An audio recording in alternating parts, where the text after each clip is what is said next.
12:30 1 के आसपास, 12:30 1 के आसपास, बट लंच के पहले हो जाएगा। और नीरज जी आदिल पे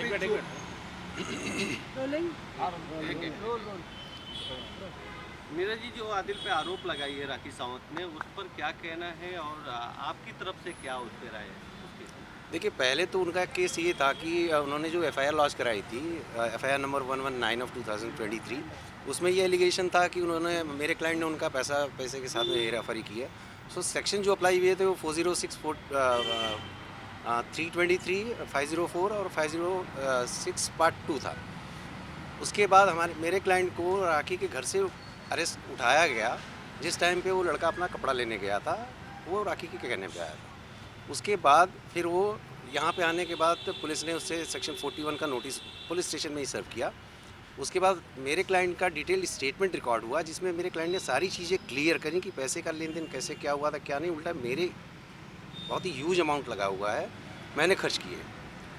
जैसे ही पता चला है कंप्लेनेंट को कि ये सारी चीज़ें क्लैरिफाई हो चुकी है पुलिस स्टेशन में, और उनको लगा है कि मेरा क्लाइंट छूट सकता है सारी चीज़ों से लीगली, उसके बाद वो पुलिस स्टेशन आए हैं और उन्होंने 376 और 377 का एलिगेशन किया है, और उसमें ये सेक्शन ऐड हुए हैं उसके बाद, जो पूरी तरीके से झूठा है, प्री प्लान है, आफ्टर थॉट मैनर में किया गया। लेकिन उनकी तौर से ये कहा जा रहा है कि बैंक स्टेटमेंट उन्होंने दिया है जो आदिल ने खर्च किया है राखी के अकाउंट से, इस पे आप क्या कहना चाहेंगे? बैंक स्टेटमेंट तो हमने भी पुलिस को बोला है कि हम भी आपको बैंक स्टेटमेंट देते हैं।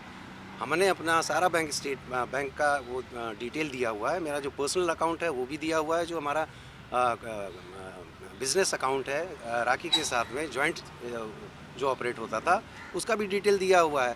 Let the police investigate, the truth will come forward. और सबसे बड़ी बात यह है कि जो बिज़नेस अकाउंट था आदिल और राखी का, वो जॉइंट अकाउंट था, जिसमें जब भी कोई भी ट्रांजैक्शन होता था OTP आता था 6 डिजिट का, जिसमें से 3 डिजिट राखी जी के उस पर आता था और 3 डिजिट नंबर जो है आदिल के उस पर आता था। दोनों का मिला के जब 6 डिजिट का नंबर एंटर होता था तभी ट्रांजैक्शन कंप्लीट होता था। तो ये फैक्ट अपने आप में ही सफिशिएंट है ये बताने के लिए कि मेरा क्लाइंट कितना निर्दोष है इसमें। सर 406 लगाया गया है, जिसका अगर कहें तो है धोखा देना कहीं, क्रिमिनल ब्रीच ऑफ ट्रस्ट। तो फिर शादी क्या हुई थी या उसके आधार पर आरती आरोप लगा रही है? नहीं, वो 406 वो पैसे रुपए के लेन देन किया उस पर लगा रही हैं। उनकी शादी हुई है, वो तो एडमिटेड फैक्ट है। उन्होंने मीडिया के सामने ही हमेशा वो किया कि वो उनका पति है, और इस्लामिक रीति रिवाज से शादी हुई है सबकी। ठीक,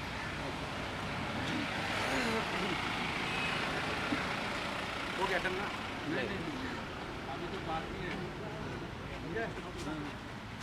आज कोर्ट में किस तरह के इस केस को चैलेंज करने वाले हैं आप, और क्या उम्मीद है आज की जमानत होगी या क्या रहेगा? अभी देखिए, अभी कोर्ट में अभी इनको प्रोड्यूस किया जाएगा, प्रोसिक्यूशन की क्या दलीलें होती हैं सामने से, और हमारी जो भी है जो फैक्ट्स है वो हम कोर्ट के सामने रखेंगे। Let the honourable court decide.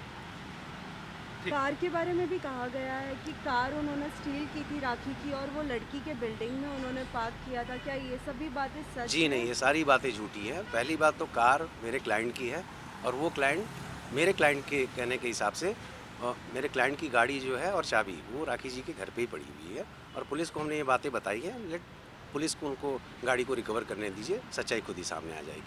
लड़कियों के बारे में आप क्या कहना चाहोगे? राखी ने कहा है कि बहुत सारी लड़कियों के साथ अफेयर था इनका, और पहले भी बहुत सारे केसेस चल रहे हैं, बैंगलोर में चल रहे हैं और भी कई शहरों में। देखिए, ये एक स्टैंडर्ड टाइप का एलिगेशन है जो सारे मैटर में लगाया जाता है, और प्रोसिक्यूशन को कुछ ना कुछ तो चाहिए बोलने के लिए, बट उसको सब्सटेंशिएट कितना कर सकते हैं, उसको प्रूव कितना कर सकते हैं, वो ज़्यादा ज़रूरी है। आप अंदर गए थे कि आपकी मुलाकात हुई आदिल से? आपकी बातचीत हुई पुलिस स्टेशन में? आप जी हाँ, बातचीत हुई है। इंस्ट्रक्शन जो भी हमको लेना था वो हिसाब से हमने लिया है, और अभी उनको मेडिकल के लिए लेके जाएंगे। उसके बाद पुलिस उनको प्रोड्यूस करेगी कोर्ट में रिमांड के लिए। राखी के लिए बहुत सारे लोग उनकी तरफ से स्टेटमेंट दे रहे हैं कि राखी सही है। क्या आदिल के घर वाले उन्हें सपोर्ट नहीं कर रहे हैं? नहीं नहीं, बिल्कुल सपोर्ट कर रहे हैं। उनके पेरेंट्स हैं, उनकी फैमिली है, पूरी तरीके से सपोर्ट कर रही है। मेरे कांटेक्ट में हैं वो लोग, पूरी तरीके से अपने बच्चे के लिए कंसर्न है वो। आदिल दुरानी को हिस्ट्री शीटर बताया जा रहा है, उससे पहले भी कई आरोप लगे हैं, कई केसेस हैं, इसको लेकर आप क्या कहेंगे? नहीं, देखिए, अभी ऐसी कोई बात मेरे नॉलेज में नहीं आई है। अगर ऐसा कुछ है भी तो ये एक नॉर्मल चीज़ है कि केस अगर चल रहा है उसमें he is not being convicted, कोई भी रहेगा, जब तक उसका अपराध सिद्ध नहीं होता तब तक आप कैसे कह सकते हैं हिस्ट्री शीटर है। Thank you.